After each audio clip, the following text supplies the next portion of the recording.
According po sa mga data, rate, and research, nakalulungkot po, marami pong mag-asawa ang naghiwalay na. Meron po ba kayong mga kilalang mag-asawa na naghiwalay na po? Nakakalungkot po.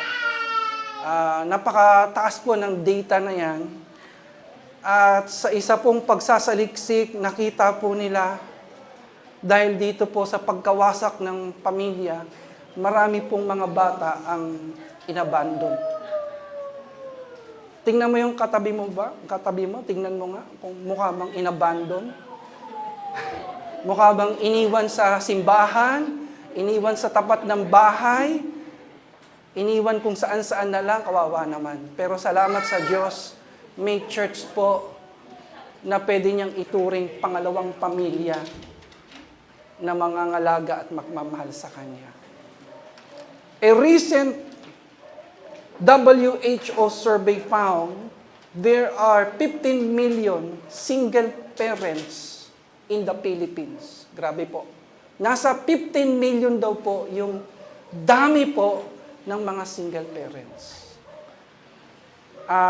Ang sabi pa po, with over 14 million being women. So 95% po kababaihan. Kababaihan po, kakalungkot. Kaya sa mga binata, sa taas nga kamay ng mga binata dyan, mga binata, yan, binata, single. Kung manliligaw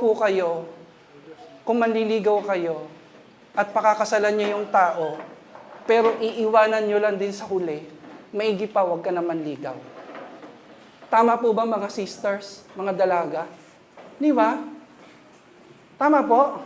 Kasi ano pa yung sense ng panliligaw mo, panunuyo mo, sinagot ka, pinakasalan mo, tapos sa huli, iiwan mo rin, huwag ka naman ligaw. Pakisabi sa katabi mo, seryosohan yan.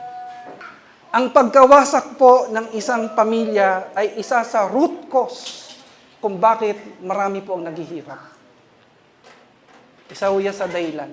Ako po ay bunga po I came from a broken family. Bunga po ako ng wasak na pamilya. At pwede ko pong sabihin, hindi na po ako magsasalita para sa mga kapatid ko. Sa personal experience ko lang, napakahirap ng isang pamilya na wasak. Napakahirap. Meron po ba ditong katulad ko po na galing sa broken family? Wag na po kayong magtaas. Alam niya ng Panginoon. Pero salamat po sa Diyos. Sino po nagpapasalamat sa Diyos na may church po tayo? Salamat sa Diyos kasi dahil sa church, doon natin naranasan yung pangangalaga, yung pagkikare. Salamat sa Diyos kasi ang church ang naging second family natin. Sino pong pwede magsabi na kung wala ako sa church, wala akong magandang direction ngayon. Hindi ako ganito mag-isip. Magulo buhay ko kung wala ako sa church. God has given us His church to become our spiritual family. Tingnan mo yung katabi mo, maigi na lang, nasa church ka. Kasi kung wala ka sa church, baka nandun ka sa dilim, nandun ka sa putik, nandun ka sa rehas.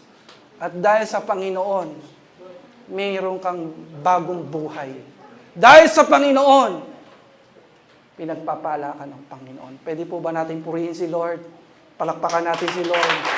Pasalamatan natin ang Panginoon.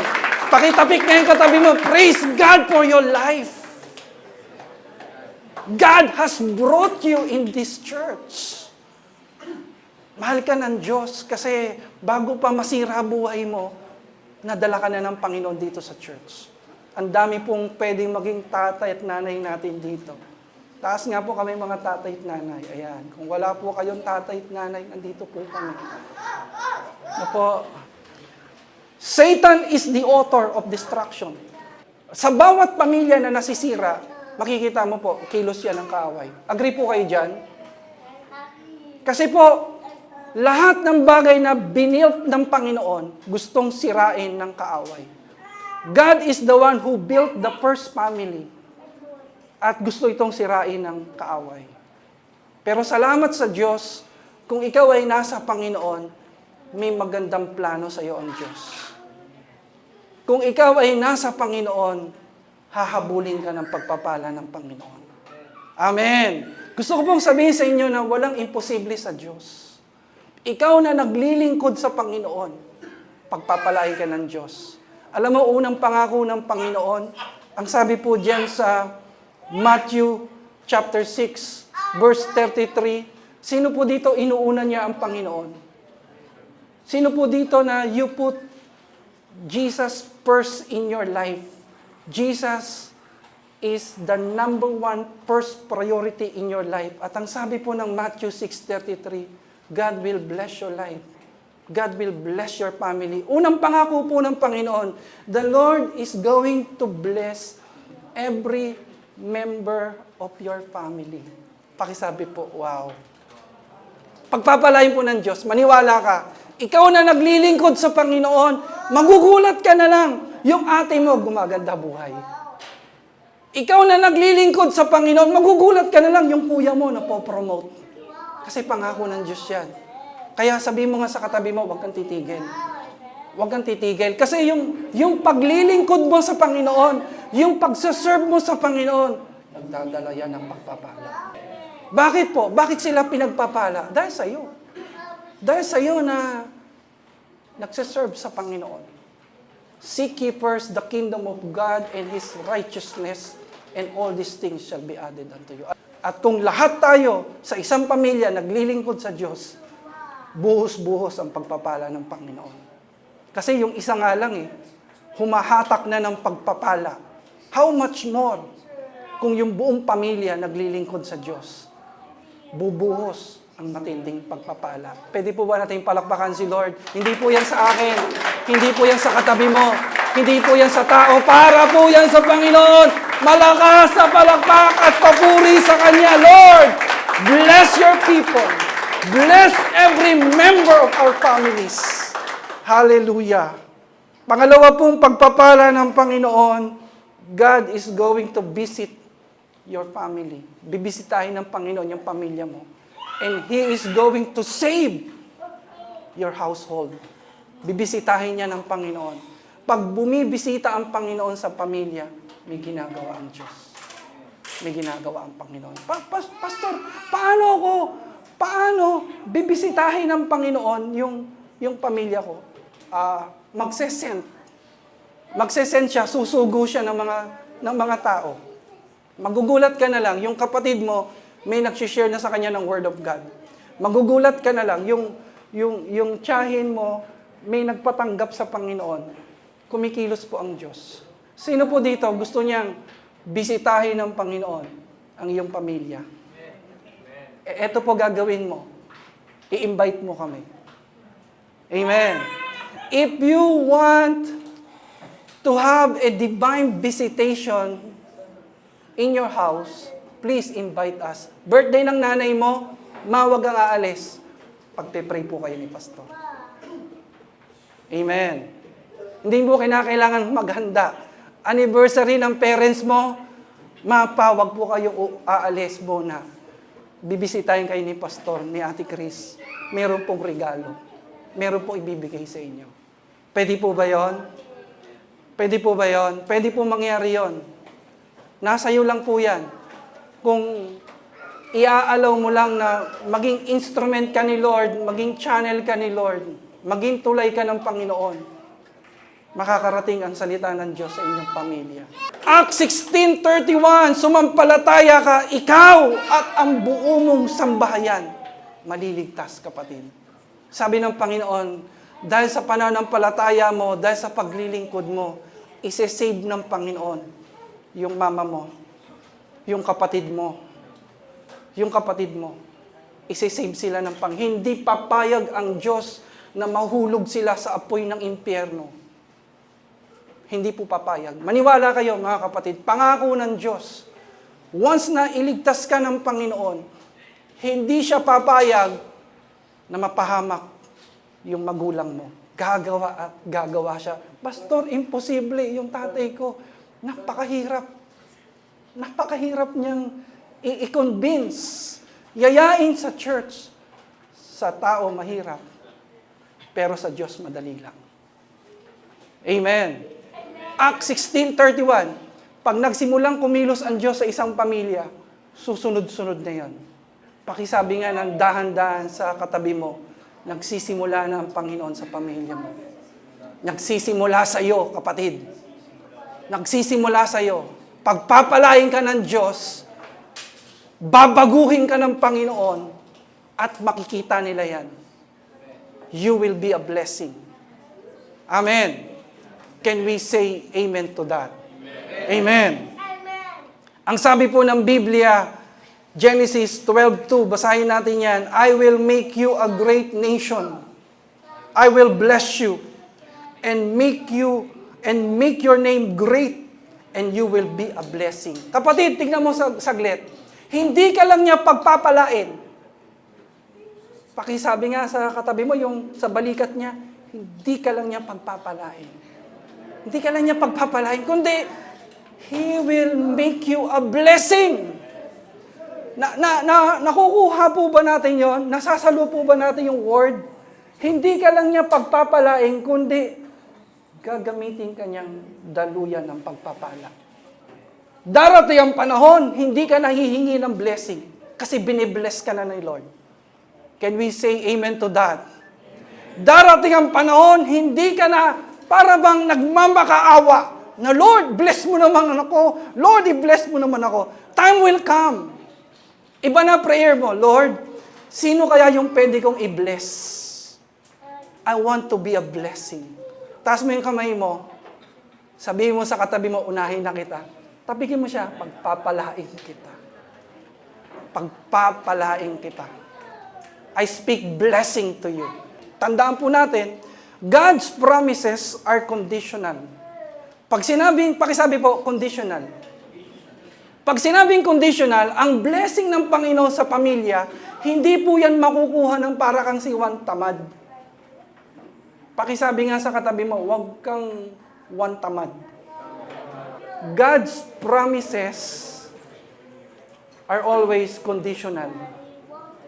May dapat kang gawin. Pakisabi sa katabi mo, may dapat kang gawin. Kailangan kang kumilos. Kailangan mong abutin. Kunin. Kailangan ng action. Ano po dapat natin gawin? Ang sabi po dito, unahin na natin, sino po ang mga misis? Mga may asawang babae. Misis, wives. Taas ang kamay. Pakinggan nyo salita ng Panginoon. Ito po ang pinagagawa sa inyo para i-bless ng Panginoon ang inyong pamilya. Ephesians 5:22 hanggang chapter 6 hanggang verse 4 outlines roles and responsibilities for the family members. Unahin natin si Mrs. Ang sabi po dito, Ephesians 5:22, para sa mga babae, submit to your husbands. Magpasakop daw po kayo sa inyong mga asawa. Amen po ba, mga misis? Hindi pwedeng ang asawa ninyo ay taga-Andres. Meron pong lugar na napuntahan ako sa isang probinsya. Ang pangalan po ng barangay ay San Andres. Sabi ko, bakit San Andres? Yung daw kasi mga kalalakihan doon, puro takusa. Takot sa asawa, puro Andres. Hindi po ganon ang disenyo ng Panginoon sa isang Kristiyanong pamilya. Amen. Mga kababaihan, ang sabi po, submit to your husbands. Respect and honor your husbands, Ephesians 5:33. Ere-respeto nyo po lagi ang inyong pong asawa. Hindi pinag-uusapan dyan na mas mayaman si Mrs., mas malaki ang kita niya, kundi ang sabi ng salita ng Diyos, Mrs., i-respect mo at i-honor ang inyong asawang lalaki. Ang sabi dito, be subject to your husbands in everything. Ephesians 5:24. Ang husband po ay head of the family. Tama o mali?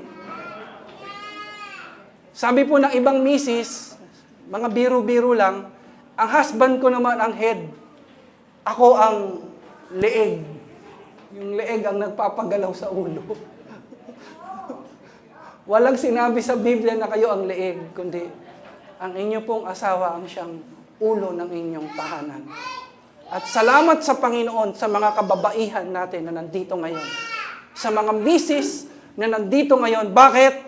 Kasi po, nakikita po namin ang inyong pong submission, ang inyong respect, ang inyong pag-o-honor sa inyong pong mga asa-asawa. Amen! To think, marami pong mga kababaihan po dito, ang medyo alpha ang personality. Alam niyo po yung alpha? Medyo strong ang personality. Medyo, alam niyo kasi, iba-ibang klase ang babae. May mga babaeng meek, may mga babaeng mahinhin. Pero dito po sa church, sa silang hanggang sa taytay, ang mga misis po, ang personality alpha, strong, top, mga leaders. Pero sa kabila ng kanilang pagiging strong, nakikita po namin yung inyong pagpapasakop, yung inyong pagpapakumbaba. At ang sabi ng Diyos sa kanyang salita, siyang nagpapakumbaba, siyang marunong magpasakop, higit niyang pagpapalain. Next, husbands! Para naman ito sa atin. Taas nga ang kamay ng mga husbands. Oh, husbands. Sabi ng Biblia, love your wives as Christ loves the church. Ephesians 5:25-33. Nourish and cherish your wives. Ephesians 5:29. Lead and guide your families. Ephesians 6:4. Natutuwa din po ako sa mga kalalakihan po natin dito. Nakikita ko po mula sa silang hanggang sa taytay ang mga husbands. Wala po akong masabi. Saludo po ako sa inyo. Napakalabing po ninyo, mapagmahal, makir sa inyong asawa, sa inyong pang pamilya. You are blessed to be a blessing. Ipagpatuloy mo yan. At napapapurihan mo ang Diyos. Kapag ang lalaki nagmamahal sa asawa, tapat, honest, loyal, matatag yung kanilang pagsasama at yan ay pagpapalain ng ating Panginoon. Children, mga anak, taas po ang kamay ng mga anak. Kaway-kaway po, mga anak. Ito po ang salita ng Diyos na dapat nating gawin para pagpalain ng Diyos ang ating pamilya. Ang sabi po ng Biblia, Ephesians 6:1, obey your parents. Tiyasak, Joshua. Ang sabi ng salita ng Diyos, mga anak, para sa ating lahat, obey your parents. Hindi sinabi ng Biblia na hindi baliktad. Hindi sinabing, parents, obey your children. Kung kami ang susunod sa inyo, ay palit na lang tayo ng posisyon. Kayo na magulang. Kayo na magtrabaho. Kayo na magbayad ng kuryente, magbayad ng bahay. Ay, hindi pwede. Hanggat nasa poder kayo ng inyong magulang, sundin nyo at igalang ang ating mga magulang. Tama, mali? Tama. Ang sabi po ng Ephesians 6:2-3, honor your parents, respect and listen to your parents' instruction. Ephesians 6:4. Nakatutuwa po yung ating po mga anak na pwede mong ipagmalaki.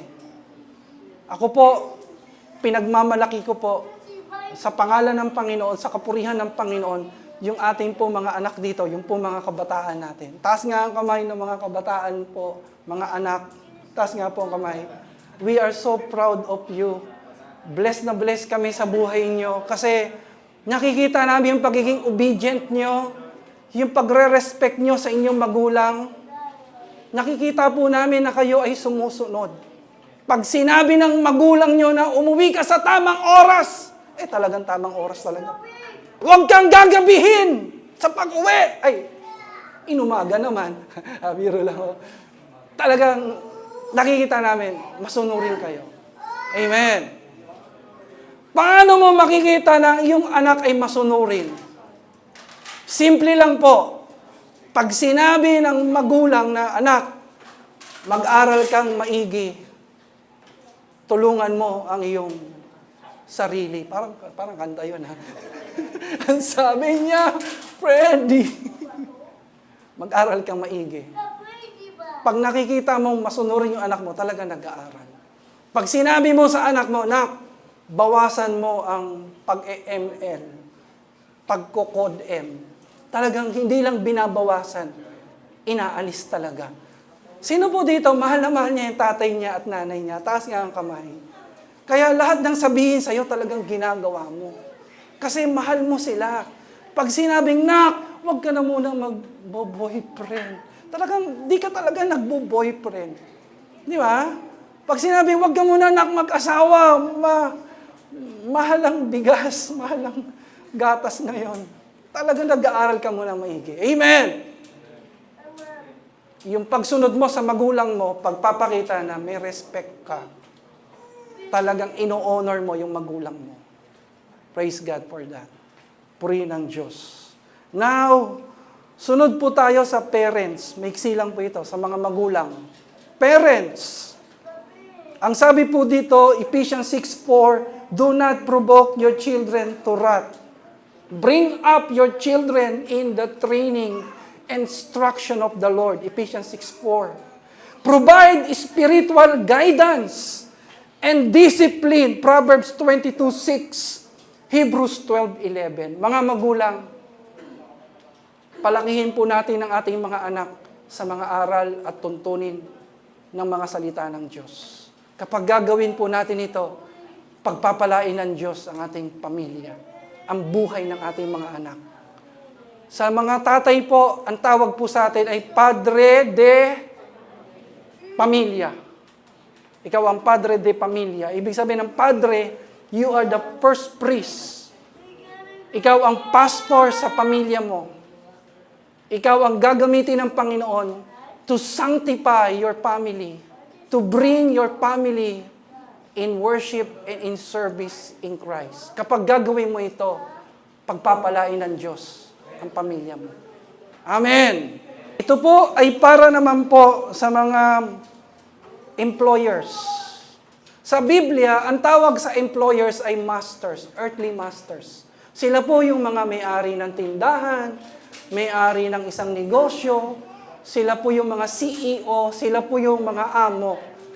Kasi po, ang ating po mga kasambahayan, yung ating po mga workers, employees, sabi po ng Biblia, kasama po sila sa pamilya po natin.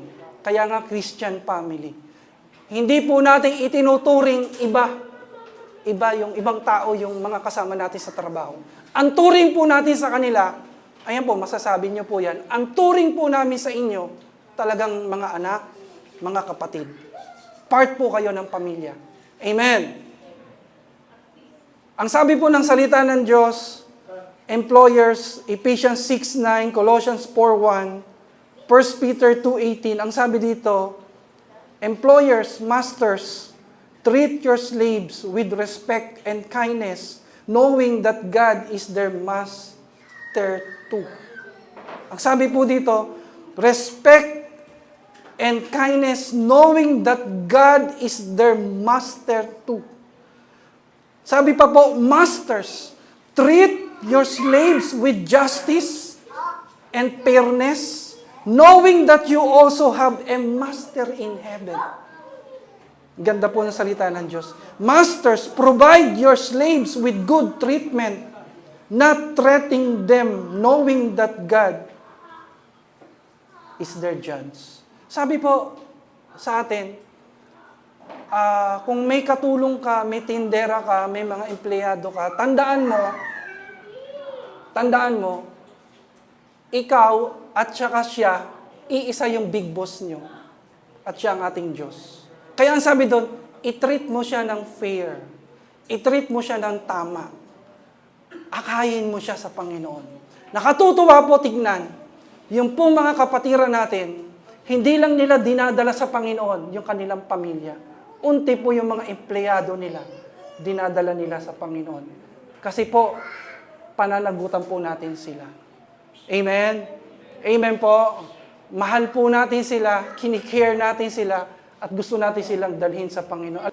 Ephesians 6:5 hanggang 8, Colossians 3:22 hanggang 25, pakisulat na lang po. 1 Timothy 6:1 and 2, Titus chapter 2, verse 9 to 10. Isa lang po babasahin ko. Ang sabi dito, employees, slaves, obey your earthly masters with respect and fear, and with sincerity of heart, just as you would obey Christ. Nakakatuwa po makita na yung pong mga kapatiran natin na nag-uopisina, nagtatrabaho, ibang-iba po sila sa ibang tao. Kasi po sa mga worldly, sa mga taong walang takot sa Diyos, kung minsan, hindi naman lahat, kung minsan po, wala pang labasan, wala pang 4 o'clock, nakaayos na, naka-retouch na, ready to go na. Pero ang mga kapatiran po natin, talagang dibdiban ko magtrabaho. Tama po ba yon? Praise God!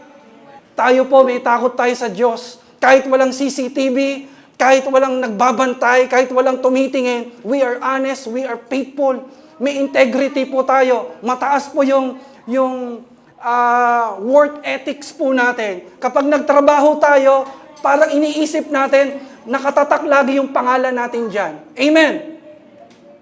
Nakatatak na kapag pangit yung trabaho at tinanong ng boss mo o nung amo mo, sino nagtrabaho? Ang isip niya habang nagtatanong, hindi ikaw. Kasi alam niya kung paano ka magtrabaho. Hindi ka pa banjing-banjing, hindi ka pa sway-sway, hindi ka, alam mo yun, walang quality. Pag ang isang anak ng Diyos magtrabaho, pagmamalaki mo yan. Kasi nakaukit dyan yung pangalan niya. Can we say amen to that? Amen. Hallelujah! Ibang-iba. Kaya po yung mga Christians po, even po yung mga unbelievers, kapag naghanap po sila ng mga empleyado, ang unang-unang hinahanap nila, mga taong may takot sa Diyos. Kasi alam nila kapag may takot sa Diyos, sigurado magtatrabaho yan ng maayos. Palakpakan po natin ang Panginoon. Hallelujah! Si Joseph sa Biblia, slave po siya, empleyado siya, at ang sabi ng Biblia, sabi po ng Bible, yung company po ni Joseph, yumaman po ng yumaman. Tanong niyo po sa akin, bakit? Bakit po yumaman ng yumaman? Kasi po, dala-dala ni Joseph yung presence ni Lord. Dala-dala niya yung favor ni Lord. Kaya gusto ko sabihin sa iyo, kaya yumayaman yung isang company dahil sa mga nagtatrabaho ng tapat. May integrity, may sipag, may commitment. Amen. May mga nagtatrabaho kung minsan, pag nagtatrabaho, nagre-reklamo. Nakakapagod. Nakakapagod yung trabaho. Pag wala naman trabaho, panay din ang reklamo. Saan ka namin ilalagay? Wala kang trabaho, may trabaho ka. Pag wala kang trabaho, nagre-reklamo ka. Pag may trabaho ka naman, nagre-reklamo kang sa pagod. Meron ba nagtatrabaho hindi napapagod? Wala, di ba? Pag mahal mo yung trabaho mo, hindi ka mapapagod. Pag mahal mo trabaho mo, mag-i-enjoy ka. Pag mahal mo yung trabaho mo, inaalay mo yan sa Panginoon. Singles, bachelors, sa mga wala pa pong pamilya, wala pa pong asawa, meron pong pangako ang Diyos na gusto ko pong iukit sa puso mo. Taas nga po ang kamay ng mga wala pang asawa. Kahit may girlfriend ka na, may boyfriend ka na, single ka pa rin. Taas ang kamay ng mga single. Salamat sa Diyos. Purihin ang Diyos. Alam mo, gusto ko sabihin sa iyo na God wants you to start a Christ-centered family. Maniwala ka man o hindi, darating ang panahon, magbibuild ka, magtatayo ka ng pamilya. Huwag kang mainggit. Kapag may nakikita kang mga Christian family, nainggit ka, imposible ni ata ako magkapamilya, Panginoon, kasi lahat na lang ng magustuhan ko, hindi ako gusto. Lahat na lang ng suyuin ko, sinisimangutan ako. Lahat na lang ng lapitan ko, nilalayuan ako. Huwag kang mag-alala. May para sa'yo. May para sa'yo. At ang sabi ng Panginoon, darating ang panahon, you are going to build your own family, a Christ-centered family. Alam nyo, ang pag-aasawa, wala yan sa kalendaryo. Wala sa kalendaryo. Wala po yan. Wala yan sa age. Basta right time, God's will, may guidance ka ng Lord, makikita mo po. You are going to build up a Christ-centered family, and God is going to bless your family, and He is going to use your family for His glory. Time will come, makikita mo, yung asawa mo naglilingkod sa Diyos, yung anak mo naglilingkod sa Diyos, yung panganay mo, yung bunso mo naglilingkod sa Panginoon. Di ba nakakatuwa? Dati ikaw lang yung nag-church, pero time will come, buo mong pamilya naglilingkod sa Diyos. Kung naniniwala ka dito, palakpakan mo ang Panginoon bilang pananampalataya na pagpapalain ka ng Diyos. Hindi niya habang buhay na mag-iisa ka. Hindi habang buhay na uuwi kang luhaan. Hindi habang buhay na magse-celebrate ka ng Pasko na malamig ang Pasko. Time will come. Darating yan. Pakitapik nga doon sa mga single, darating yan. Darating yan. Doon po sa may boyfriend o girlfriend, pakisabi, be strong. Be strong. Bakit po sinabing be strong? Don't compromise. Huwag niyong hahayaan masira yung testimony. Tandaan niyo po, ang sex po after marriage. After wedding. Ingatan niyo po ang inyong patotoo. Ingatan niyo po ang patotoo niyo. Kasi yung patotoo na yan, diyan mo makukuha yung matinding blessing ng Panginoon. As I end po, may story po ako na gustong i-share sa inyo. Meron daw pong magkapatid. Yung magkapatid, established na sila, maganda na buhay, professional. Yung isa po ay doktor, yung isa ay abogado. Yung tatay po nila matanda na. Siguro marahil namatay yung nanay nung pinanganak yung bunso. Kaya yung tatay na po yung tumaguyod sa kanila. Matanda na yung tatay, naka-wheelchair, di na makalakad, naka-diaper na. Pero yung tatay po talagang ginapang po yung dalawang bata. Ginawa pong araw yung gabi araw. Paano ba yun? Hindi ko rin alam. Pero yun po ang narinig ko sa kwento. Talagang kumayod. Talagang dugot, pawis. Para maitaguyod lang yung dalawang bata. Ngayon po, doktor na, abogado na. At bilang anak, ang ginagawa po nila, pinapalitan po nila ng diaper yung tatay nila. Dinadala nila sa check-up, sa doktor para sa check-up. Ganun po lagi, diaper, check-up, diaper, check-up. Araw-araw po ganun. Dumating po yung panahon na napagod na po yung bunso. Sabi po ng bunso, Kuya, nakakapagod dito. Diaper, check-up, nakakapagod na, Kuya. Sabi po ng kuya, buti na sabi mo yan, pagod na rin ako eh. Nakakapagod na itong ginagawa natin. Tanda na ni tatay. Hindi na tayo nadidinig. Hindi na tayo nagkakaintindihan. Kinakailangan ka sumigaw para marinig ka. Maigi pa, dali na lang natin si tatay sa home for the agent. Sinabi po nila sa tatay nila, Tay, mamamasyal po tayo. Halika at mag-ayos ka. Dinala po nila yung tatay nila sa sasakyan. Nung napadaan na po sila sa isang mahabang tulay, ang sabi po ng tatay, baba niyo ako sa tulay. Sabi po ng anak, Tay, nagmamadali tayo. Tama na yan. Nagmamadali na tayo. Hindi na pwedeng bababa.